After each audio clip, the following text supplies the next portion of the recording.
Welcome to 7-Minute Disney Tips, where I, hopefully 7 minutes at a time, though I tend to run long occasionally, help you plan your Disney trips to Disney World, sometimes Disneyland, and we'll talk about Disney Cruise Line occasionally as well. So today's episode is Can I Not Plan, right? So I have 7-minute video tips around planning for Disney. This one is specifically, do I need those? Do I need a plan? Can I go to Disney without planning? No.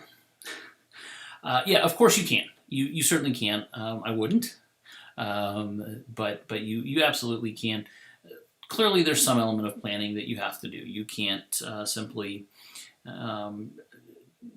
I shouldn't say that. I suppose you could. Like, you could get in your car, drive down there, and pull up to a hotel and hope they had a room for you. In some place, probably would. You may not love the price. You may not love anything about it.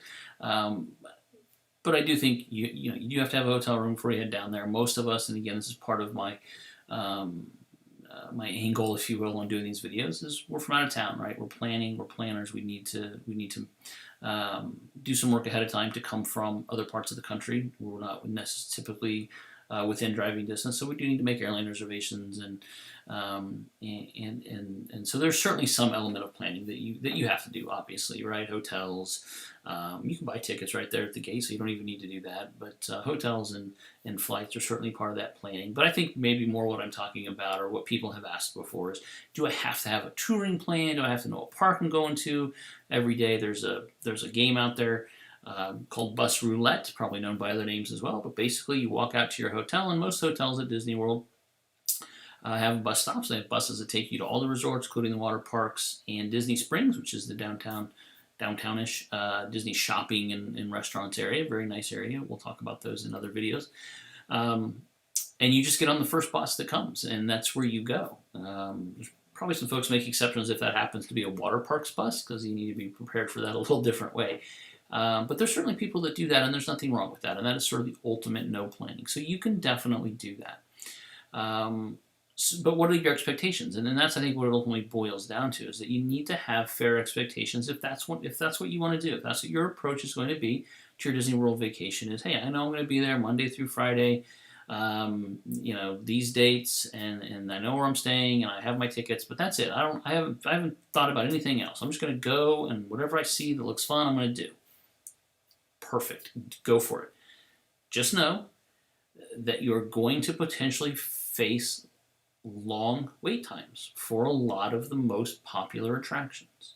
So you go and you grab a map and you look, and let's say you got there at the park opened at 9 a.m. and you got there at 9:30. That's plenty early, man. That'll be great. You get there, you look, you're like, wow, what do we have? Oh, Space Mountain. That looks really fun. Where's Space Mountain? I'm going to walk over to Space Mountain. First, let me stop here and get a Starbucks. That's going to take 10, 15 minutes.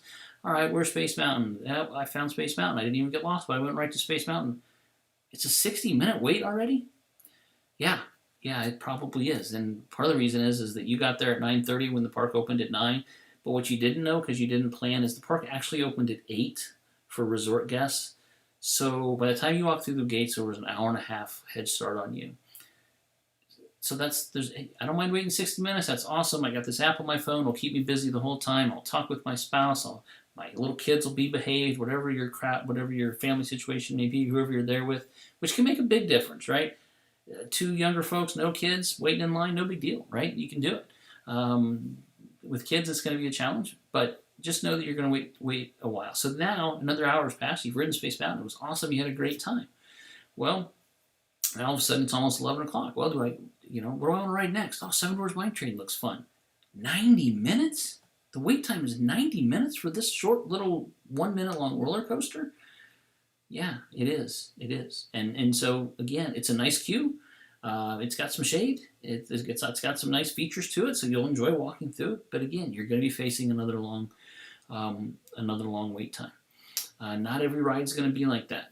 Peter Pan's going to be 90 minutes, though. When you get off a mine train and you see Peter Pan or you see Winnie the Pooh, that's going to be 45 minutes.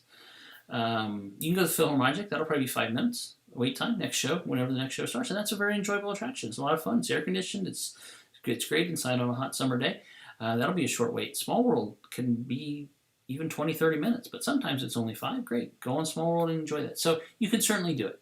Just know that the biggest, most popular attractions, Space Mountain, Splash Mountain, Seven Dwarfs Mine Train, um, Big Thunder, the most popular rides at Magic Kingdom, and then you've got Rock and Roll Roller Coaster, Haunted Mansion, Slinky Dog, over at Hollywood Studios are all going to have very long wait times very quickly.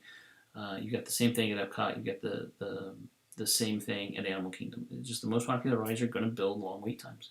So no, you don't have to plan. You don't have to have step-by-step instructions. You don't even need to know what park you're going to on any given day. But just know that you're going to have a little bit different experience. And then you're going to see the map and you're going to say, hey, maybe I should get fast passes. That sounds good. Where are all these people that are walking past me? They've got fast passes. I should get fast passes. Well, you can. The day of, you can use the app or you can go to a kiosk and get fast passes.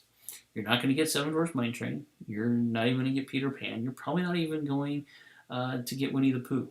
Many Adventures of Winnie the Pooh or Haunted Mansion, any of those, they're going to be gone. You're going to get things that probably have short wait times anyway, so you'll have a little bit shorter. So, again, do you have to plan every minute of every day? Absolutely not. Should you plan some? Yeah, you probably should. You should have some basic ideas as I talk about in kind of what is planning.